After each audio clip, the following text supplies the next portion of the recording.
Good evening. Thanks for joining us. Street crime and chaos have been major concerns for businesses struggling to keep their doors open. Now, a long-time BC business is shutting down, and the owner says he no longer can handle the public disorder that is scaring customers and staff. CTV's Rob Buffum joins us live in Victoria. Rob, this furniture store has been in business for 70 years. It has, Mijung. The owner of Greggs Furniture Upholstery says there are several reasons why he's decided to shut down his business, but the final straw is the chaos and disorder outside the store.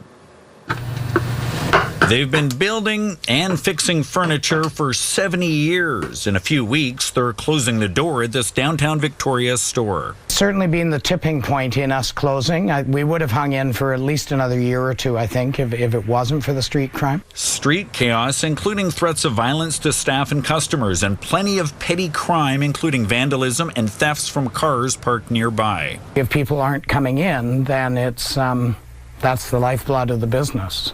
Its owner, David Screech, says the province hasn't done enough to address public safety issues flowing from decriminalization. He wants to see involuntary care expanded for those in need and the province push for tougher bail laws. The status quo is clearly not working and only getting worse.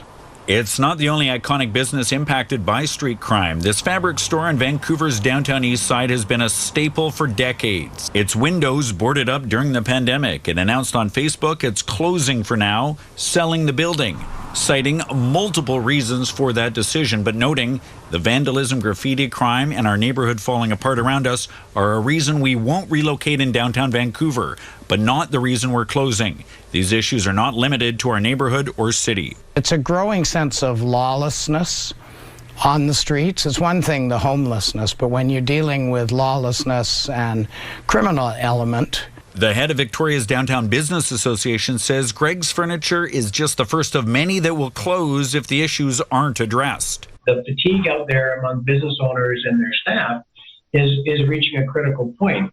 The province issued a release noting involuntary care to help those most in need is authorized in some cases, and it's appointed an expert to examine this and other issues related to the overdose crisis.